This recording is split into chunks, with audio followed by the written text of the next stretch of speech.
Hello, everybody, and welcome back to new number ones for the week of June the 3rd, 2026. My name is Corey, and you're here with me now. And this week is The Ring, The Man Who Beat the Man by Dark Horse Comics, written by Gail Simone with art by Elisa Romboli. So, as the cover would suggest, this is a comic that is centered basically around boxing. So, sports comics are not something you see terribly often in American comics. You see a lot of that more in like manga and Japan and stuff. So a bit of an odd duck already. Another thing that's interesting is The Ring is actually a publication that has been around for over 100 years, but it is a boxing magazine. So it's about the fights and the promoters and whatnot in the history of it.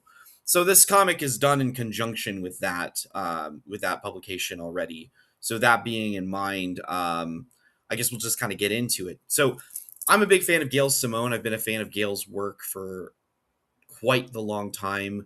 I mean, when you look back at her history, you look at Deadpool, you look at Birds of Prey, you look at Secret Six, you look at her new 52 run of Batgirl.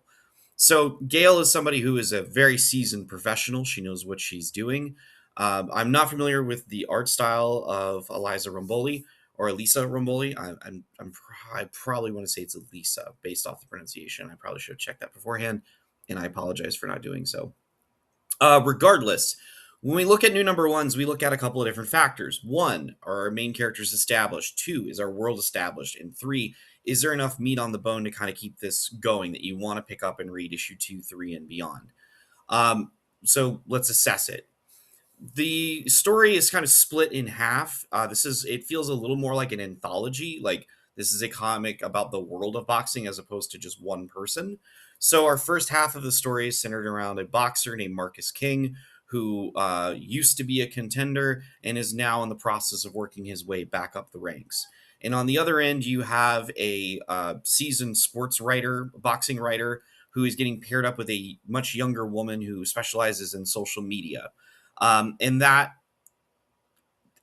so when we look at the characters from that point on, I will say this: they read like cliches, and I'm not. That sounds harsh to say, but I guess the nicest way to say it is that these are characters that are an established blueprint. We are all familiar with the character, the guy who used to be a big deal and now isn't because of bad personal choices and is now having to atone for that and work his way back.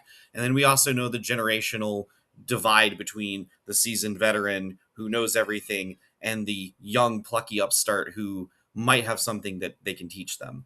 It's tried and true. It's well executed. Like I said, this feels like a blueprint. The world that is being written here, again, this is very well done. You're introduced to other characters that are other boxers and what have you. You see a little bit of Marcus's home life a little bit as well. So I mean, the world is established pretty well. As in addition to that, again, it feels very much a blueprint, very much middle of the road. So we look at their last point, which is there enough meat on the bone here? So the big story here is Marcus King working his way back. His next opponent is a boxer named Ivan, who is very much the stereotype of the Ivan Drago character from Rocky Four. So he's got that going for him. But I mean, again, this, I don't know if it's because this is a book that's in conjunction with an established boxing magazine, and because of that, Gale plays it safe. But this feels like a very safe book. Like if you're into like a sports sort of comic, then by all means, this might be something you're into. Um, I I didn't really find enough there to make me want to keep going with it. That being said, also I do want to commend. I want to say Elisa Romboli. We'll go with Lisa Romboli. The action sequences are very very well done.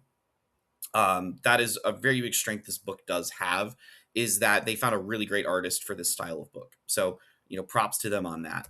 But again, that being said, I just personally don't think there's enough here that makes me want to get an issue two.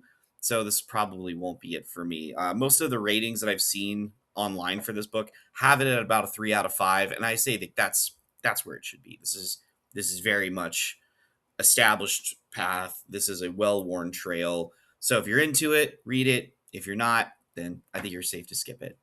That being said, that's going to do us here for new number ones. In addition to that, we just put out sort of one of our Relaxed Fit episodes where we're just kind of talking about the broad spectrum of what's going on in the comic book industry at the moment. Next episode is going to be an episode just me and Dylan, where we're going to talk about stories with unsavory protagonists and if you can follow them or not, which kind of was inspired by a previous episode of New Number Ones where we were talking about Odin a couple of weeks ago. So that's going to do it here for me, though. I'll see you guys next time. Be recklessly brave and enjoy yourselves. Bye.